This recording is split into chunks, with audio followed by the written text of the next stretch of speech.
Bloomberg Audio Studios. Podcasts, radio, news. Get to it because this is one of the other big companies reporting here after the close in what was a busy earnings aftermarket day. Bloomberg Intelligence Global Autos Analyst Steve Mann joining us from BI headquarters in Princeton, New Jersey. All right, Steve, come on in on this. So Tesla shares down about 3.4% as we speak. Why is it that there's some disappointment here? Well, if you look at their earnings, they did take a restructuring charge of about $622 million. You should exclude that. They did beat consensus, but I think if you look into the numbers, the automotive gross margin continues to fall.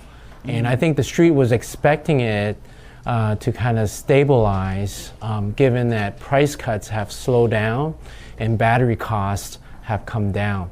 So there's still some concern. It's, when is this gross margin going to stop dropping? Yeah, 14.6% in the second quarter compared to 16.4% in the first quarter. What do analysts want to see in terms of gross margin? Like, what's a realistic percentage? Well, they did reach as high as 20% about a couple years ago. It's going to be really tough to get back to that range.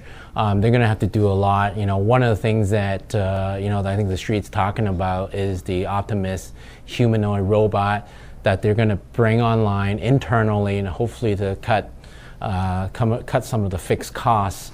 But that's going to be a while. I think Tesla's going to have to contend with, the continued price war in China, continued price decline in the U.S. But one of the things that they're doing that could help, is expanding into markets like South Korea. They just shipped more vehicles into the UK and then now into the Middle East.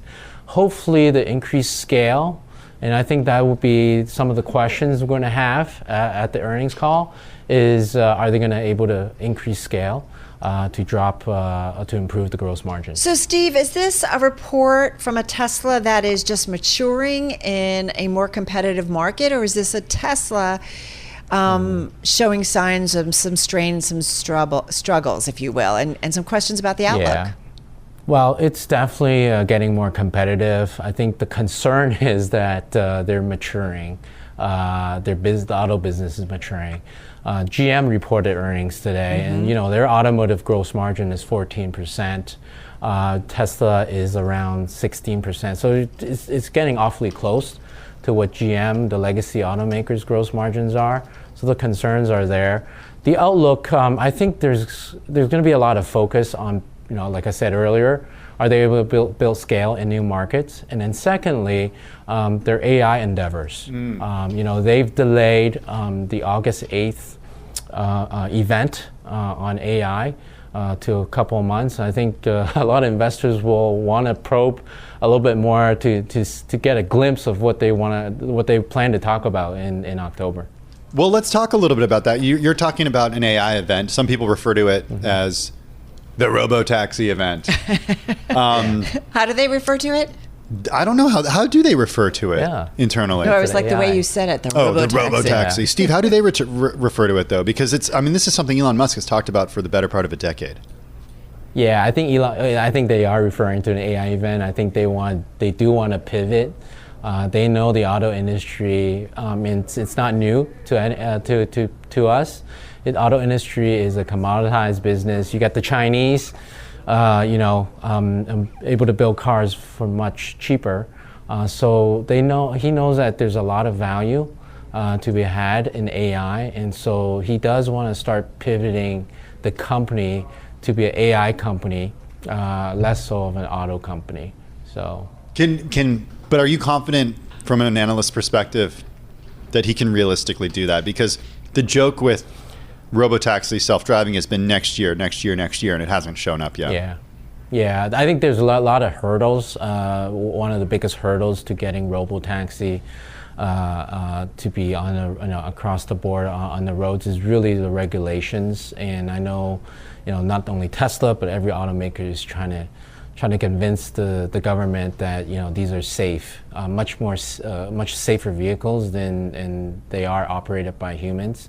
So I think if you look at AI, I think what Elon Musk is trying to do is introduce AI even beyond robotaxi, right? There's at the end of the day, the company is trying to lower energy consumption and increase sustainable energy usage.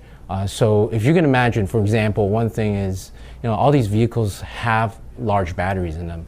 And if we can get AI to actually maneuver these vehicles to say where, there's a deficit of power and these charged up batteries can actually offset some of the peaks and fill some of the power deficit, that's one way of achieving sustainable energy, one of his goal.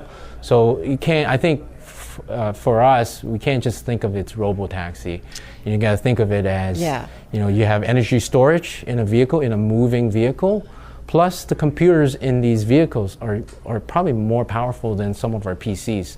So there's other ways of he talked about using putting a number of these vehicles together to for example mine Bitcoin.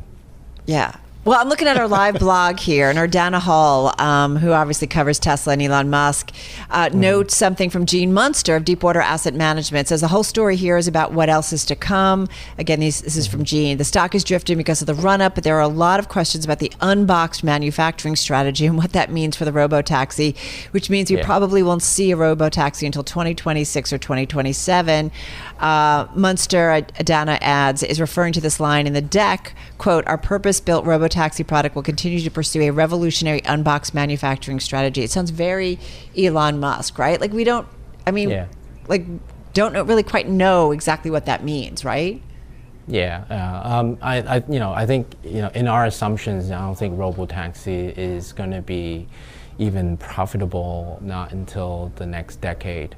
But one more thing I think the investor would want to know is, when are they going to introduce a more affordable EV? I think that's one of the things that's plaguing the industry right now. We've lowered prices a lot and hasn't really lifted sales. But I think there's still not enough choices for the consumer at the sub $30,000 range. So Steve, who makes the most affordable EV out there? Is it Hyundai? Is it Kia? Yeah, it's Hyundai and Kia. The Asians do, the Hyundai and Kia, and I think if you look at globally, the Chinese actually makes the most. Yeah, but you can't get that EVs in the U.S. Yeah, it's we'll have to see. Yes. I think the election is going to have a play in that. So it always goes back to the election. Yeah, Ed Ludlow. Also noting that he says, I guess when it comes to the more affordable models remaining on track for the start of production in 2025, says those products will be built on, quote, the same manufacturing lines as current vehicles. But it's kind of always a wait and see. Good stuff. Steve, we'll look for some of your research certainly tomorrow. Thank you for coming along and helping to make some sense of this. Bloomberg Intelligence Global Autos and Industrial Analyst Steve Mann.